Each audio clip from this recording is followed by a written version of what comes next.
Izin Ibu, izin memperkenalkan diri. Nama Elvinson Johan Billy, NIT 23092412, Prodi D4 MTU, kelas Delta. Izin Ibu, izin mengerjakan tugas pengantar manajemen. Nomor 1, menurut Anda mengapa komunikasi dianggap kunci dalam konteks manajemen?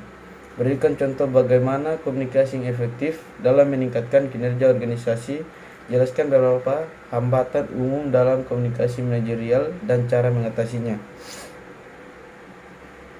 Menurut saya, komunikasi dianggap kunci dalam konteks manajemen karena merupakan elemen vital yang memungkinkan alur informasi, pemahaman, dan koordinasi antara anggota organisasi. Tanpa komunikasi yang efektif, manajemen sulit untuk mengarahkan, mengordinasikan, dan memotivasi sumber daya manusia di dalam organisasi. Berikan contoh bagaimana komunikasi yang efektif dalam meningkatkan kinerja organisasi. Contoh komunikasi yang efektif dalam meningkatkan kinerja organisasi dapat mencangkup rapat tim reguler, pemberian umpan balik yang konstruktif, penggunaan teknologi komunikasi. Beberapa hambatan umum dalam komunikasi manajerial meliputi ketidakjelasan pesan, faktor budaya, gosip dan komunikasi informal, kurangnya umpan balik, dan gangguan teknis. Untuk mengatasi hambatan-hambatan ini, manajer dapat mengadopsi strategi seperti meningkatkan kejelasan pesan, memahami keberagaman budaya, memfasilitasi komunikasi formal, memberikan umpan balik secara teratur, dan memastikan alat komunikasi teknis berfungsi dengan baik. Nomor 2. Jelaskan perbedaan antara manajemen dan kepemimpinan. Bagaimana seorang pemimpin dapat memotivasi dan menginspirasi timnya. Berikan contoh pemimpin terkenal dalam strategi pemimpin yang mereka terapkan. Perbedaan antara manajemen dan kepemimpinan. Manajemen lebih fokus pada tugas dan proses yang terorganisir. Manajer bertanggung jawab untuk memastikan pekerjaan selesai sesuai dengan rencana. Kepemimpinan lebih berfokus pada pengarahan visi, inspirasi, dan memotivasi orang. Pemimpin berfokus pada mengarahkan tim menuju tujuan bersama. Bagaimana seorang pemimpin?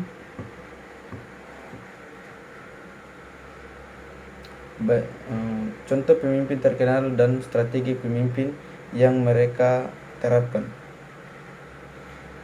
Contoh pemimpin terkenal dan strategi kepemimpinan ada Stephen Jobs, Nelson Mandela, Sheryl Sandberg, Elon Musk, Warren Buffett.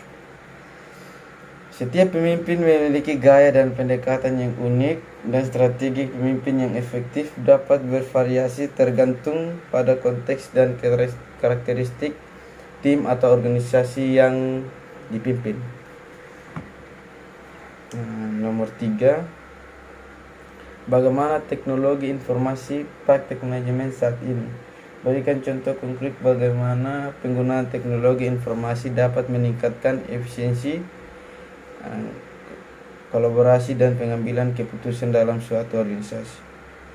Teknologi informasi memiliki dampak besar pada praktik manajemen saat ini, memungkinkan perubahan signifikan dalam efisiensi, kolaborasi, dan pengambilan keputusan dalam organisasi. Memberikan contoh.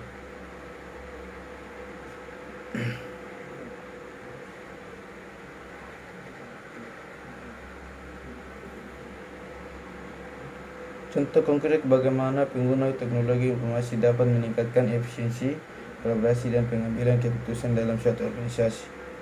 Pertama, ada efisiensi operasional.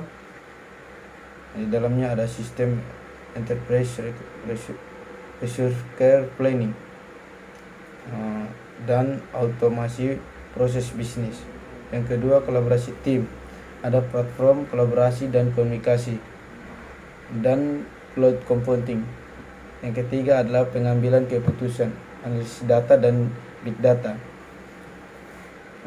dan business intelligence atau disebut BI, disingkat BI.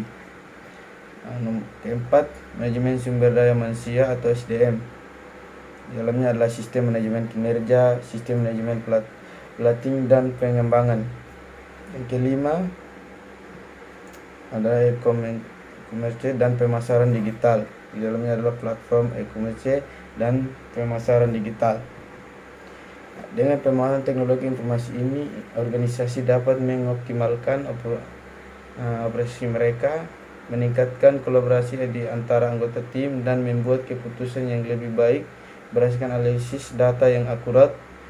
Meskipun memberikan banyak manfaat, penting bagi organisasi untuk mengelola dan mengembangkan teknologi informasi mereka baik untuk menghindari risiko keamanan dan memastikan ketersediaan sistem. Nomor 4, analisislah menggunakan analisis SWOT pada perusahaan penerbangan berikan strateginya. Yang pertama adalah kekuatan di dalamnya jaringan rute yang luas, teknologi penerbangan terkini, dan reputasi dan merek yang kuat.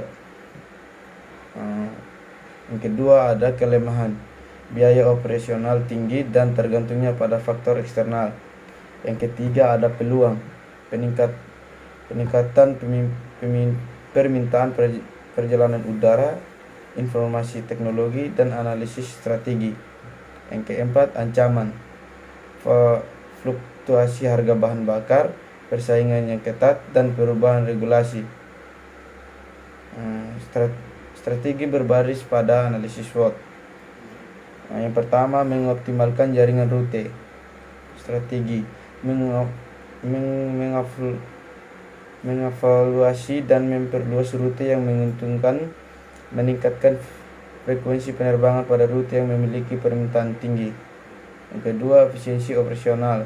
Strategi mengimplementasikan teknologi terkini untuk meningkatkan efisiensi operasional, fokus pada program pemilihan preventif untuk mengurangi downtime pesawat. Yang ketiga, diversifikasi layanan dan pengalaman pelanggan. Strategi mengembangkan layanan tambahan seperti program loyalitas pelangganan, hiburan pesawat, atau layanan prioritas untuk meningkatkan pengalaman pelanggan. Yang keempat, manajemen biaya yang cermat. Strategi melakukan audit biaya secara berkala untuk mengidentifikasi dan mengatasi area biaya yang dapat dioptimalkan, mencari solusi inovasi untuk mengurangi biaya operasional.